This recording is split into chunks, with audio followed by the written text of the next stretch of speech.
Graça e paz. Vamos falar sobre o dízimo e vamos usar aqui um dos livros mais usados, né, de forma descontextualizada, né, totalmente fora do seu contexto e totalmente fora da direção para a Igreja de Cristo, que é o mais usado, né, que é o livro de Malaquias. E infelizmente, né, nós vemos tanto engano. E uma coisa que é importante, né, geralmente quando falarem para você assim, olha, isso é bíblico, né, o dízimo é bíblico, sim, claro, o dízimo é bíblico, sacrifício de animal é bíblico, o sábado é bíblico, a circuncisão é bíblica, os 613 mandamentos do Senhor são bíblicos. Então, existem inúmeras coisas que são escriturísticas, né, estão aqui na palavra, mas elas não são para a Igreja de Cristo. Não houve, principalmente, por exemplo, no concílio, de fato, ali em Atos capítulo 15, nenhuma ordenança sobre a questão do dízimo. Amém? Então, aqui em Malaquias, eu gostaria de usar o próprio livro para chegarmos a algumas conclusões. Malaquias, ele foi escrito diretamente aos sacerdotes, né? Nós podemos ver isso no versículo 6 do capítulo 1 e também no versículos 1 e 2 do capítulo 2. Então, capítulo 1, verso 6, capítulo 2, versos 1 e 2, o livro ele é direcionado aos sacerdotes. O foco do livro é no capítulo 4, no verso 4, quando o escritor traz a mente, né, dos que estavam ali retornando, né, ainda no pós-exílio, né, e ele diz no capítulo 4, no verso 4, lembrai-vos da lei de Moisés. Né, essa mesma lei que lá em Hebreus capítulo 8, versos 8 a 11, o Senhor vai falando que como eles não atentaram para a sua aliança, a antiga aliança, né, aquela feita no Horebe, né, no pé do Sinai, então o Senhor também não atentaria para eles, né, por mais que eles tentassem então realizar as obras. E Paulo fala em Filipenses 3,9 que ele desejava ser achado em Cristo, não tendo a justiça própria que provém da lei. Os falsos profetas, eles utilizam 4 passagens, né, do Novo Testamento, mas mais uma, né, de Mateus 23. As outras estão em Lucas 11, Lucas 18, na questão do publicano e do fariseu, e Hebreus capítulo 7, quando mostra a transitoriedade da lei, do sacerdócio, na realidade, né, do sacerdócio levítico para o sacerdócio de Judá, que é o Senhor Jesus, e necessariamente se faz uma transição de lei. Agora já não são mais as leis, né, as 613 mandamentos do Senhor, que de uma certa forma nas suas ordenanças nos eram prejudicial, não pela lei, porque a lei é boa e espiritual, né, Paulo fala isso lá em Romanos capítulo 7, verso 14, mas por sermos carnais e por causa da carne, a lei estava enferma na carne, né, pela nossa impossibilidade de cumprir. Porque lá em 1 Coríntios capítulo 15, versos 56 a 58, vai falando que o aguilhão da lei, da morte é o pecado, né, e a força do pecado é a lei, por causa da nossa inutilidade, da nossa pecaminosidade, da nossa corrupção, que seríamos sempre achados condenados por causa das ordenanças, né? E por isso que Paulo fala que a cédula de dívida que estava no nosso meio e que nos era contrário, né? A cédula de dívida, o pecado original lá no Jardim do Éden, que nos era contrário por meio das ordenanças, porque a lei reforçava o pecado, e todos pecaram a partir de Adão, né? Romanos capítulo 5, verso 12 a 21, Romanos capítulo 3, verso 23, e não há ninguém seria justificado diante de Deus, Romanos capítulo 3, verso 10. Então, por meio das ordenanças, isso foi reforçado o pecado, Então Cristo, ele anula a cédula de dívida não sem quitá-la, mas sim com a sua morte. Então, por causa das nossas transgressões, ele morre, mas para a nossa justificação ele ressuscita e crava na cruz. Então a dívida está paga. Então nós não precisamos lembrar da lei de Moisés, porque nós não fomos capazes de cumprir a lei de Moisés, que principalmente foi dada à nação judaica, à nação de Israel. E Paulo fala isso lá em Atos capítulo 13, verso 38 e 39, que ninguém pode ser justificado diante de Deus pela lei de Moisés. Amém? Então, só de uma forma rápida aqui, Malaquias capítulo 3, né, verso 10, o verso 8, né, que é muito conhecido, que é o mais usado na realidade, né? E depois eu vou mencionar essas 4 passagens que falam no Novo Testamento: Lucas 11, Lucas 18, Mateus 23 e Hebreus capítulo 7. O 8: roubará o homem a Deus? Todavia vós me roubais, e dizeis: em que te roubamos? Nos dízimos e nas ofertas. Aqui é a questão, quando nós vemos aqui, por exemplo, no versículo 11: por vossa causa repreenderei o devorador, né? Então, quando o Senhor vai dizendo, por vossa causa repreenderei o devorador, no versículo 10, na parte B, fazei prova de mim, o Senhor faz menção do que foi dito lá em Deuteronômio 14, 29, quando o Senhor diz assim: olha, eu vou abençoar a obra das mãos de vocês, se vocês fizerem isso, isso e isso com o dízimo, que a parte do dízimo era para os órfãos, para as viúvas e para os necessitados, né? Então o Senhor está falando: olha, lembra do que eu falei, façam prova de mim, olha, eu cumpro a minha palavra, né? Porque senão vocês já estão amaldiçoados, não só vocês como a nação toda, e a gente vai entender isso daqui. Por que o Senhor está falando assim, olha, por que o homem rouba a Deus? Aqui não é que o povo que hoje dentro das igrejas não está dando dízimo, eles estão roubando a Deus. Não é. Porque o dízimo ele sempre foi alimento na Bíblia. Nós já estamos hoje bem cansados de ouvir isso. O dízimo sempre foi alimento. Só não era alimento quando se tinha que levar muito longe. Então você vendia aquilo por um valor correspondente e lá na entrega também se transformava em alimento. Então o dízimo sempre foi alimento. Sempre foi alimento. Tanto que Jesus fala em Mateus capítulo 23, vocês dão o dízimo do endro, do cominho e hortelã. Dízimo sempre foi alimento. Esses alimentos, parte deles era para ser destinado, lógico, para os sacerdotes levitas, principalmente aqueles que oficiavam diariamente, dioturnamente no templo, no tabernáculo, né, primariamente, e para os órfãos e para as viúvas. Tanto que no versículo 5 de Malaquias 3 diz assim: chegar-me-ei a vós outros para juízo, serei testemunha veloz contra os feiticeiros, contra os adúlteros e contra todos os que juram falsamente e contra os que defraudam o salário do jornaleiro, oprimem a viúva e o órfão e torcem o direito do estrangeiro e não me temem, diz o Senhor dos Exércitos. Quando que os sacerdotes aqui estavam roubando a Deus? O dízimo era destinado a essas pessoas que nós vimos aqui agora. E quando eles defraudavam isso, eles estavam mexendo diretamente com Deus. Vou fazer aqui 2 comparações bíblicas. Quando no julgamento o Senhor vai dizer assim: olha, eu tive fome e não me deste de comer, tive preso. E aí eles vão falar: mas quando não fizemos isso?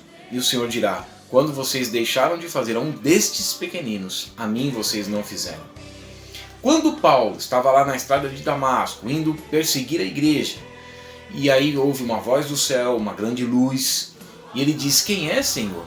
E ele diz: eu sou Jesus de Nazaré, a quem tu persegues. Quando Saulo estava perseguindo ali, até então Saulo, ele não estava perseguindo Jesus. Só que veja, a igreja é corpo de Cristo. Então Jesus toma para si a luta. Você está me perseguindo. Os sacerdotes aqui, Deus pegou os órfãos, as viúvas e os necessitados e deu-os para que os sacerdotes cuidassem. Eles não estavam cuidando. E Deus então falou: vocês estão defraudando. Vocês estão roubando a mim. Vocês estão vindo contra aqueles que eu coloquei para que vocês cuidassem. Então vocês estão roubando. Na onde? Nos dízimos e nas ofertas. Por que eles eram amaldiçoados aqui? Com maldição sois amaldiçoados vós a nação toda, porque a mim me roubais. Porque os dízimos, como eram alimentos, e o sacerdote sempre foi o cabeça espiritual da nação, nós vemos, por exemplo, até na questão de reis e sacerdotes. Nós vemos quando Davi peca, todo Israel ele é prejudicado. Nós vemos quando os sacerdotes iam mal, na questão de Eli, de Nadab e Abiú, na questão da grande tristeza que veio sob a condenação de Israel, na questão na realidade, Ofni e Finéias, né, filhos de Eli, e Nadab e Abiú, filhos de Arão. Quando o sacerdócio ia mal, toda a nação ia mal. Então o que acontecia? O Senhor enviava gafanhotos, que lá em Levítico diz que são animais lícitos e limpos para se alimentar. Eram gafanhotos mesmo, não eram demônios. Deus enviava gafanhotos devoradores para barrar a colheita, para que não se levasse ao sacerdote que estava roubando o dízimo, os dízimos, que eram alimentos. Em Gênesis nós vemos dinheiro, no período de Jesus nós vemos dinheiro, então o dízimo não era moeda corrente, isso é mentira. Sempre existiu dinheiro. E aí Deus então barrava as colheitas para não levar aos sacerdotes. Então, os sacerdotes eram responsáveis, só que a nação era atingida. Vocês são amaldiçoados, com maldição sois amaldiçoados, vós, a nação toda, por vossa causa. Quando o Senhor diz assim, trazei todos os dízimos à casa do tesouro para que haja mantimento. Mantimento é mantimento mesmo, dinheiro. Aliás, é alimento, não é dinheiro.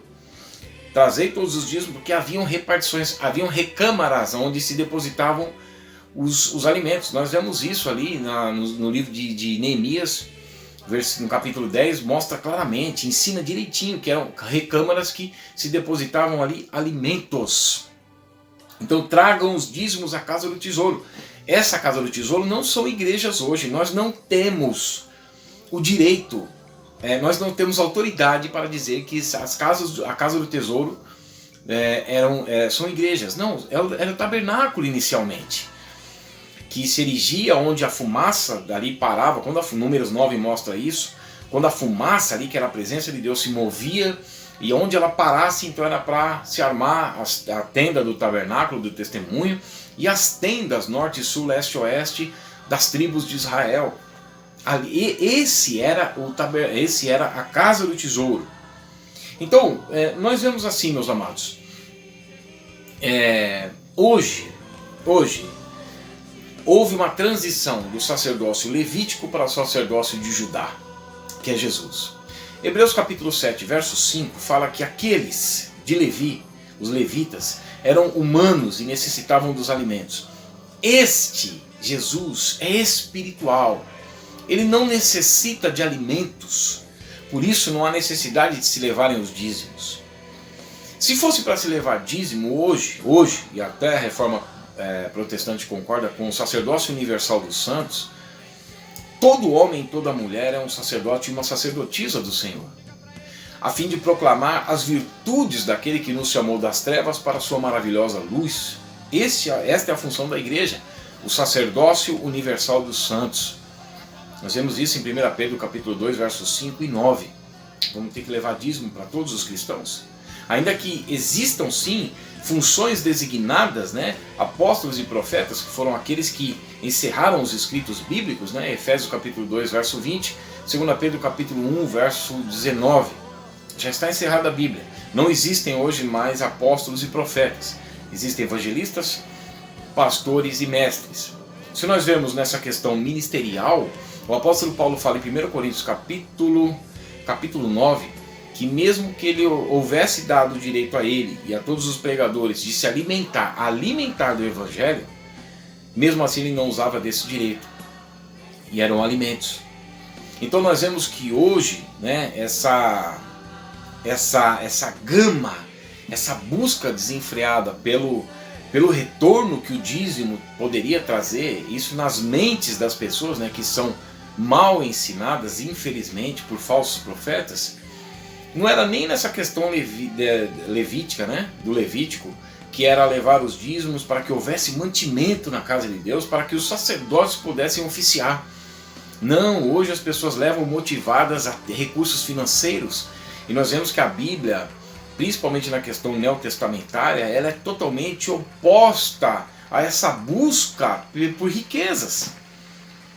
Não, vamos lá, os falsos profetas dizem assim, olha, você tem que trazer o seu dízimo para você enriquecer. A própria Bíblia, Jesus disse, não ajunteis tesouro sobre a terra. Mateus capítulo 6, verso 19. 1 Timóteo capítulo 6, verso 8 a 10. Não, se você tiver com o que comer e com o que vestir, esteja feliz com isso. Porque nada temos trazido para este mundo, mas os que querem ficar ricos caem, vão cair.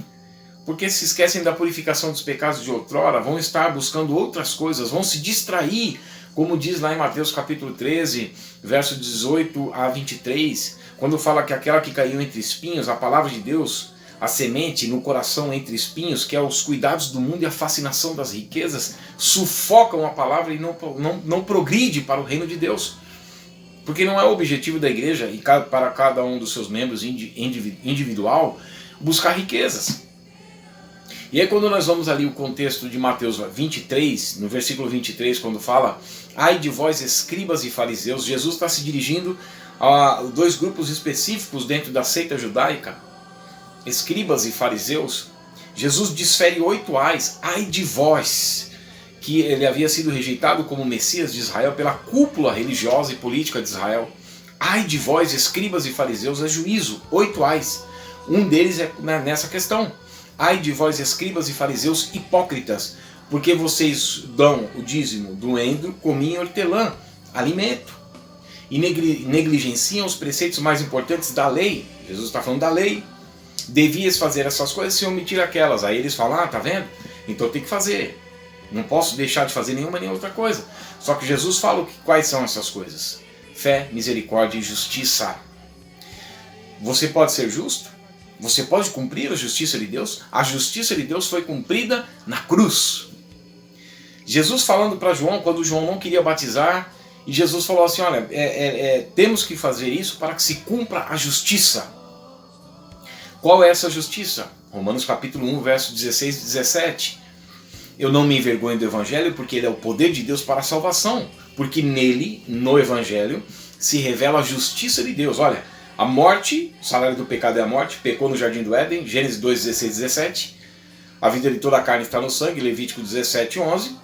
Sem derramamento de sangue não há remissão de pecados, Hebreus 9, 22. O salário do pecado é a morte, o ser humano tinha que morrer. Só que Jesus se fez carne, o verbo, no princípio era o verbo estava com Deus e o verbo era Deus, o João 1:1.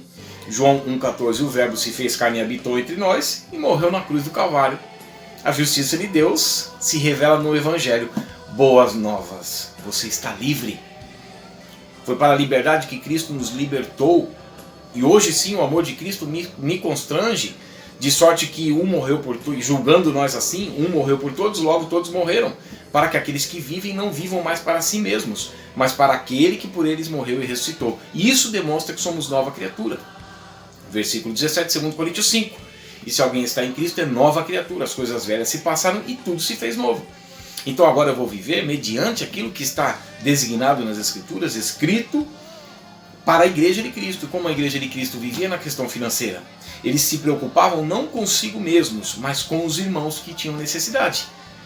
Efésios capítulo 4, verso 28, 1 João capítulo 3, verso 17, Atos capítulo 2, verso 42 a 47, Atos capítulo 4, verso 32 a 37, 1 Coríntios capítulo 16, verso 2, 2 Coríntios capítulo 8, verso 1 a 15. Veja que quando Jesus fala com um jovem rico, ele não fala da questão de dízimo. Ele fala, vai e vende tudo que você tem e tira 10% e dá no templo para o sacerdote. Não! Vai e vende tudo que você tem e dá aos pobres. Ajude as pessoas, que é isso que distingue, de fato, aqueles que vão produzindo frutos no amor fraternal. Amar a Deus sobre todas as coisas, com toda a tua força, com toda a tua alma, com todo o teu entendimento, e ao próximo como a ti mesmo. Já você não está nem em segundo lugar, mas em terceiro, em comparação com o próximo. Se você quer para você, você vai querer para o próximo também. Então, essa busca desse dízimo que pregam hoje é totalmente descontextualizada. O dízimo é bíblico? Claro, mas o dízimo bíblico. O dízimo é bíblico sendo bíblico, de fato. Assim como a circuncisão é bíblica, assim como o sábado é bíblico, assim como o sacrifício de animais são bíblicos, só que não são aplicados à igreja. porque nós estamos numa nova aliança e hoje nós olhamos para a mensagem de Cristo. E a mensagem de Cristo não traz absolutamente quase nada do que se é pregado hoje dentro das igrejas. Por isso, volte-se para as Escrituras. Amém? Deus abençoe a tua vida e a tua família, em nome de Cristo Jesus. Amém.